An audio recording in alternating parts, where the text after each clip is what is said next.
Yaponiyaning eng katta investorlari va eng katta quruvchilari tomonidan amalga oshirilayotgan Sakura Garden Residence ga kelganmiz. Bugun ochilish marosimi bo'lib o'tmoqda. Hozir sizlar bilan ichkariga kirgan holda barcha ma'lumotlarni olamiz. Ketdik.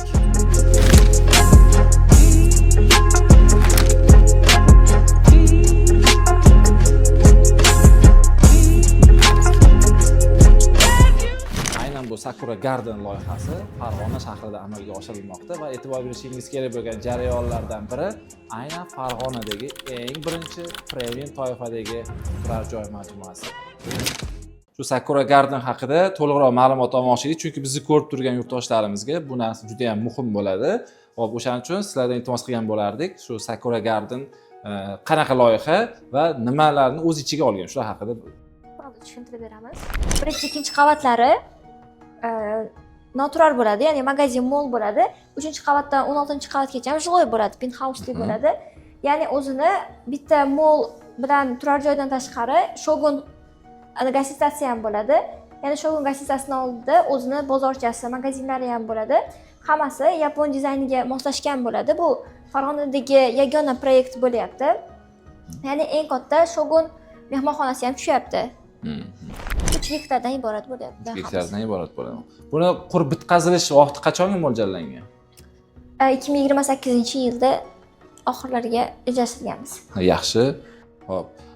Bunda qanaqa yana qo'shimcha, masalan, fitness klublar yoki basseynlar qayerda joylashgan, shular haqida ham bilsangiz zo'r bo'lardi.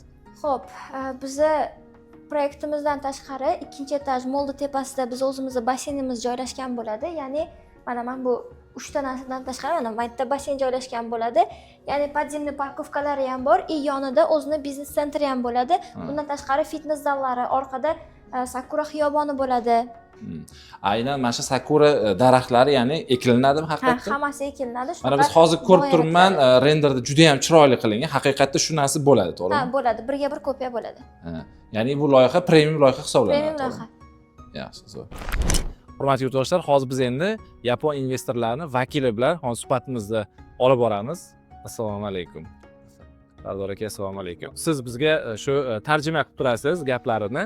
Birinchi savolim bularga, xo'p, nima uchun O'zbekistonda bunday katta loyiha qilishga bular qaror qilishdi?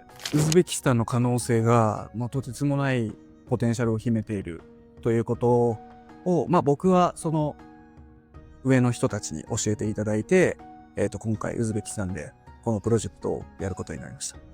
O'zbekiston juda ham yosh davlat, juda ham katta potensial ko'rdik bu narsada. Men oldinroq kelgan paytim hamda o'zimdan yuqori, ya'ni xo'jayinlarimizga shu narsani tushuntirdim. Sardor aka, navbatdagi savolimiz, xo'p, bu loyiha to'liq yaponlar tomonidan moliyalashtiriladi yoki O'zbekistondan ham qanday moliyalar jalb qilinadimi? 今は日本の投資家のみで行っております。 Hozir faqat yaponlar investitsiya qilishyapti bu proyektda. Xo'p, yana yaponlarning qanday roli bor bu ya'ni moliyalashtirishdan tashqari qurilishda yoki qandaydir amalga oshiriladigan ishlar davomida bularning ham yana qatnashish jarayonlari bormi? 投資だけではなくて、日本の、建築技術だったり設計技術を、監修みたいな形で入っているので、建設会社はウズベキスタンの会社になります。 Albatta qurilish kompaniyasi O'zbekistonning qurilish kompaniyalari quryapti, faqat ulardan qanaqadir konsalting yoki nima maslahat olib turilamiz. Lekin yapon sifati bo'ladi, to'g'rimi? Albatta. Chunki men hozir bundan oldin, ya'ni loyihaga ko'rsatuvga tayyorgarlik ko'rish jarayonida, loyihani o'rganish jarayonida men ko'rdimki, to'liq mustahkam qurilishi va yapon sifatini O'zbekistonda joriy qilinishi, ya'ni alohida ta'kidlab o'tilgan. Shunday, to'g'rimi? Yaxshi. Hop, biz ko'rsatuvimizni davom etamiz, hurmatli yurtdoshlar. Qandaydir siz tomonidan kelinadigan savollar bo'lsa, biz telefon raqamlarini albatta qoldiramiz. Bemalol shu sotuv bo'limiga telefon qilgan holda mana bizni singillarimiz albatta bu savollarga javob berib o'tadi. Biz ko'rsatuvimizni davom etamiz. Hurmatli yurtdoshlar, mana ko'rib turganingizdek, hozir Sakura Gardenni, ya'ni qurilishiga va sotuviga start berildi. Siz o'zingizga xonadon xarid qilishda mana bu telefon raqamlariga qo'ng'iroq qilgan holda o'zingizga eng yaxshi bo'lgan va eng premium toifadagi yapon milliy qadriyatlariga ega bo'lgan xonadonlarni xarid qilishingiz mumkin. loyihada juda ham ko'zga ko'ringan ulkan ishlar amalga oshiriladi, hurmatli yurtdoshlar. Hozirning o'zida mana bu raqamlarga qo'ng'iroq qilgan holda o'zingizni, xonadoningizni xarid qilishingiz mumkin. Biz hozir Sakura Gardenni sotuv bo'lib boshlig'i Sardor aka bilan davom ettiramiz, sababi ularga bir nechta savollarimiz bor. Assalomu alaykum, yana bir bor Sardor aka. Ochilish bilan sizni chin qalbimdan tabriklayman. Hop, bizda bir nechta savollarimiz bor Sardor aka. Hop, qarang. Birinchi savollarimdan biri, nimaga aynan Sakura Gardenni, ya'ni premium toifadagi uylarni Farg'onada qurishga qaror qildinglar? Xo'p, premium toifaga keladigan bo'lsak, Toshkentda juda ham ko'p bunaqa uylar. Ya'ni aynan Sakura Garden yapon usulidagi emas, premium uylar hozir rivojlanib boryapti, lekin viloyatlarda bu narsa kam. Bizda faqat Farg'ona emas, Xorazmda ham bunaqa proyektimiz bor. Japan Plaza degan, u ham 1,5 gektar atrofidagi joyga qurilyapti. Endi Farg'onani tanlashimizga maqsad boshqa viloyatlarni ham o'rganib chiqdik. Farg'onani o'zini 6 oy mobaynida o'rgandik. Aholisi, ishlab chiqarishi va hududlarini. Hudud tanlashda ham aynan o'sha Yangi O'zbekiston massividagi ekopark yonidagi hududni tanladik va investorlarimizga aytgandik, ularga ham yoqdi. Va shu yerda boshladik proyektni. Hop, loyihani qiymati qancha? Qiymati hozircha sir, aniq ochiqlanmagan. Sekin balki keyinroq ochiqlaymiz. Keyingi videolarda balki ochiqlaymiz. Endi juda ham ko'pchiligiga qiziq bo'lgan uylarning narxlariga keladigan bo'lsak, chunki bizni Amerikadan, Koreyadan, Yevropadan, Qozog'istondan butun jamiki yer shari borki, o'zbeklar qayerda bo'lsa bizlarni kuzatishadi. Va bizning yurtdoshlarimizga foydali bo'lishligi uchun uylarning narxini ham ochsak. Ya'ni siz mana hozir bundan oldingi prezentatsiyada $780 dedingiz adashmasam.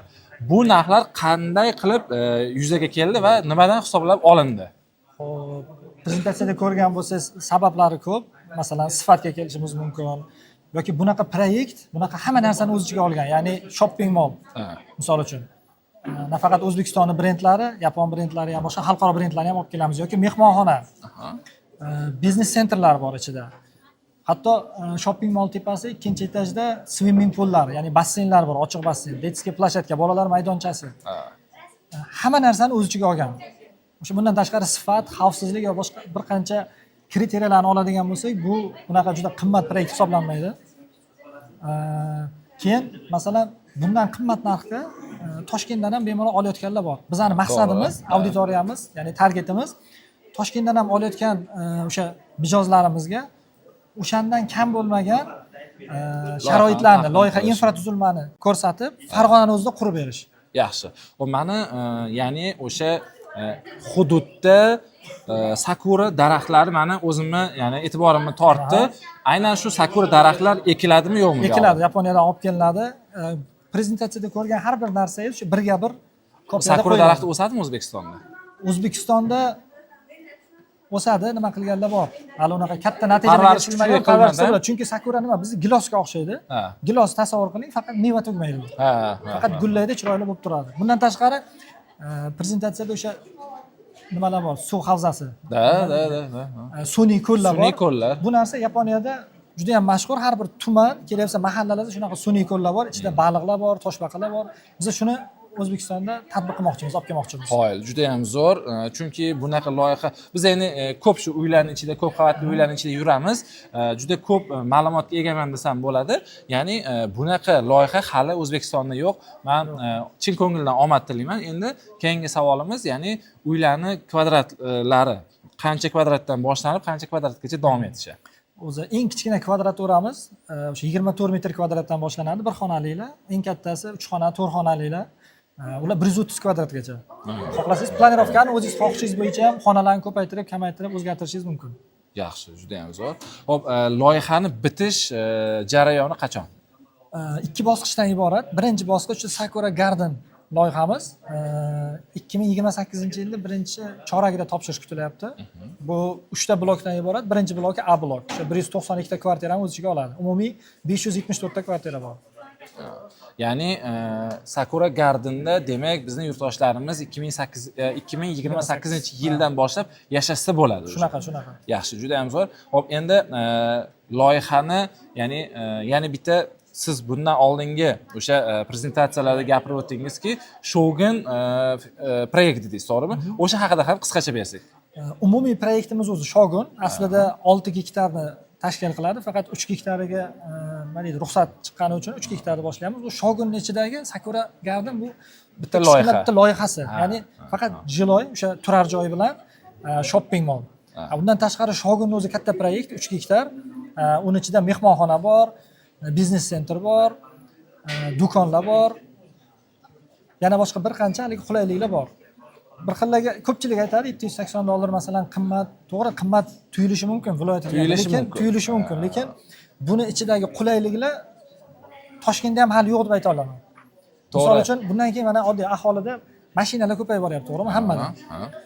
Toshkentda o'zi bu muammo bo'ldi, viloyatlarga ham kirib keladi. Bizda birinchi, ikkinchi etaj P1, P2 podzemniy yerosti parkovkalarimiz bor, 2 qavat. Почти 600 ga yaqin parkovkamiz borda.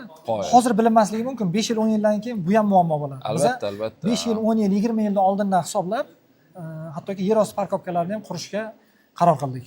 Yaxshi, juda ham zo'r. Hop, Sardor aka, proyektga omad tilaymiz. Katta rahmat. Bu proyektni eson-omon qurib, yurtdoshlarimizga buni yorug' bilan topshirishingizni talab qolaman, chunki juda ham ko'p bugungi kunda yurtdoshlarimizda, ya'ni uy oluvchilarga, ya'ni uy quruvchilarga bo'lgan nisbatda, ya'ni ishonch yo'qolib qoldi. Biz o'ylaymizki, yapon investorlari tomonidan bundan oldin gaplashganimizda ham juda ham katta mablag' kiritilganligini guvohi bo'ldik, ya'ni bu haqida so'zlar bo'ldi. Hurmatli yurtdoshlar, biz chin ko'ngildan Sakura Gardenga omad tilaymiz va ekraningizda ko'rib turgan telefon raqamlarga telefon qilgan holda bemalol o'zingizga premium toifadagi uylarni xarid qilishingiz mumkin bo'ladi. Chunki bu loyihani unikalligi juda ham yuqori, juda ham ko'p o'ziga qulayliklarni olgan. Sababiki prezentatsiya davomida biz shunchalik hayratda qoldimki, hattoki Sakura Garden dagi o'sha sakura daraxtlarini ekish ham O'zbekiston iqlimiga moslashtirish bu juda ham katta mehnat talab qiladi.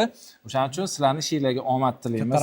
Sardor aka, men o'ylaymanki, hali yana qurilishlar boshlanib, qaysi bosqichlarga kelganda yana ham buni video tariqasida yurtdoshlarimizga balkim video qilib beramiz, nasib bo'lsa, shu kunlarga ham yetish nasib qilsin. Albatta, hozir faqat qurilishga start berildi, sotuvga hali start beriladi. Shunday. Sotuvga start beriladigan bo'lsa, yana chaqiramiz sizlarni. Albatta. Yaxshi. Keyingi videolarda ko'rishguncha xayr do'stlar. Sog' bo'linglar. Charchamang Sardor aka.